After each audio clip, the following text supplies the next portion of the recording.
Back to जियो जुबा। और अब दिल थाम के बैठी है वो मंजर देखने के लिए जो आपके लिए शायद फौरी तौर पर काबिल यकीन ना हो।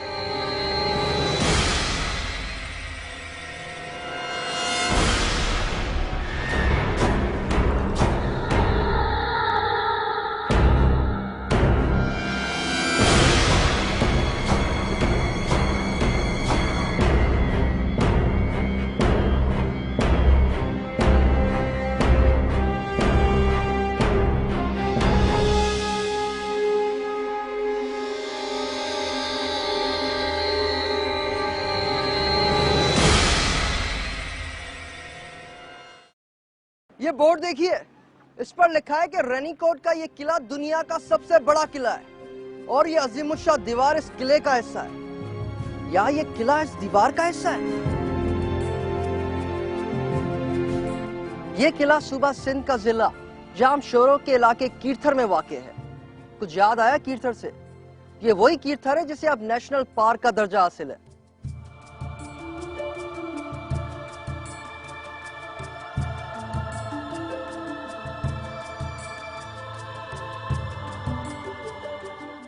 इस तवील दीवार और दीवारें चीन में मुशाबहत हैरत अंगेज है।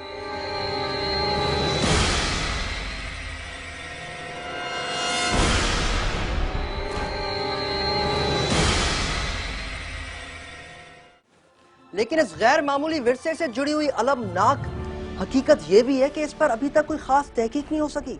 लेकिन इक्का दुक्का भले लोगों की मेहनत से कुछ इस आसार कदीमा पर मालूमात इकट्ठे करने की कोशिश जरूर की है। इससे मुंसलिक ज्यादातर बातों का इन्हिसार मुकामी कहावतों और सीना बसीना दास्तानों पर है। इस किले के अंदर मजीद किले मौजूद हैं। एक का नाम शेरगढ़ और दूसरे का नाम मैरी कोट है। किला शेरगढ़ 1750 फुट ऊंचे पहाड़ पर वाक़ है। जी 1750 फुट ऊंचा पहाड़। तो वापस आते हैं इस अजीम दीवार की तरफ। इस दीवार की कुल लंबाई लगभग 20 मील है, यानी 32 किलोमीटर।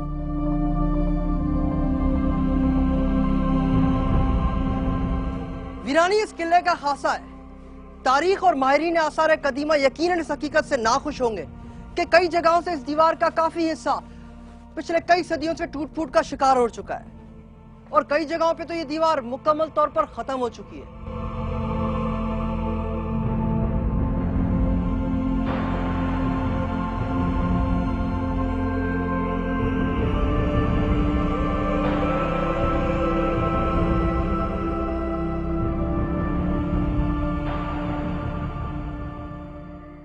इस दीवार को दो हिस्सों में तकसीम किया जाता है।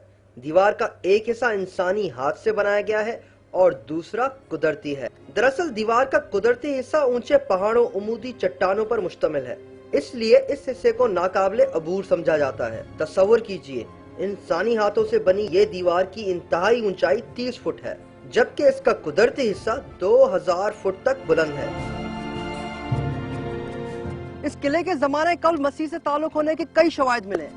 कहा जाता है कि इसकी तामीर तारीख के कई अदवार में की गई और कई कौमों और हुक्मरानों ने इसकी तामीर में हिस्सा लिया। ये अहम पहलू भी इस दीवार और दीवार चीन में मुश्तरक है। कहने वाले इस अजीम दीवार की तामीर को सिकंदर आजम, चंद्रगुप्त मौर्य, चच, सूमरा, कल्होड़ा और टालपुर हुक्मरानों से जोड़ते हैं।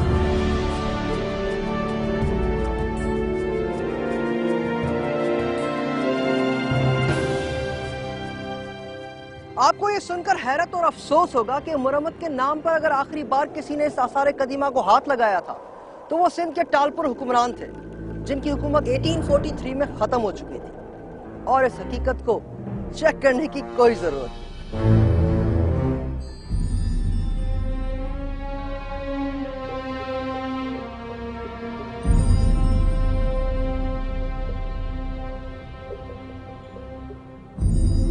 समझ में नहीं आता कि मौरखीन और माहिरीन आसार कदीमा आखिर करते क्या हैं। अगर कुछ भी ना हो सका था तो कोई सरकारी तकरीब तो यहाँ हो सकती थी, कोई इंटरनेशनल कॉन्फ्रेंस, यहाँ किसी बहुत बड़े इवेंट का एहतमाम हो सकता था।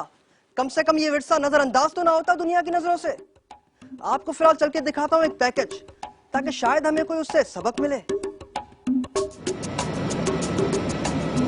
4 दिसंबर सन 2009 दुनिया के बुलंद तरीन पहाड़ों और ग्लेशियर्स के बीचों बीच 5242 मीटर की बुलंदी पर काला पत्थर के मकाम पर नेपाल की कैबिनेट मीटिंग मुनक्किद की गई। नेपाल के वजीर आजम अपनी हुकूमत के कुल 27 में से 24 वजीरों समेत वहां मौजूद थे। सबने नीली पट्टियां पहन रखी थीं, जिन पर हिमालय को बचाओ तहरीर था।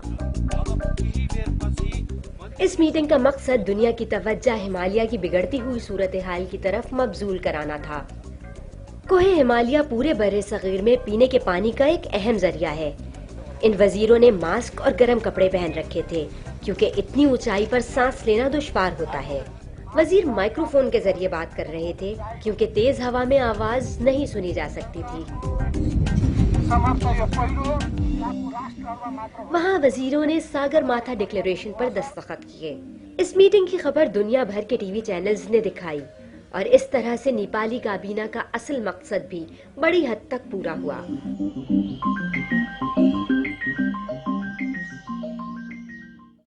अब भी काफी कुछ हो सकता है, लेकिन उसके लिए ईमानदारी और जज्बे की जरूरत है। यहाँ पर कोई कम खर्च बालानशी कोई मीटिंग कोई प्रोग्राम मुनक्कद करके पूरी दुनिया की तवज्जो इस अजीम दीवार की तरफ दिलाई जा सकती है, लेकिन खर्चा कम हो भाई। मैं तो सिर्फ ये चाहता हूँ कि किसी तरह से ये मकाम मशहूर हो जाए पूरी दुनिया में और कौम का पैसा भी जाया होने से बच जाए।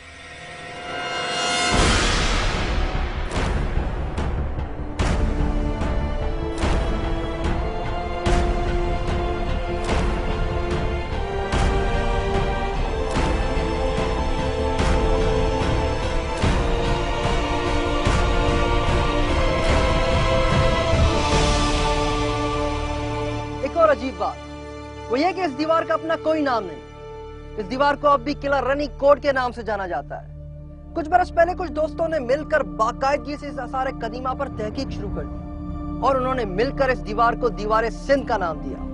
तो फिर आज से हम सब भी इसको दीवार सिंध के नाम से ही पुकारेंगे।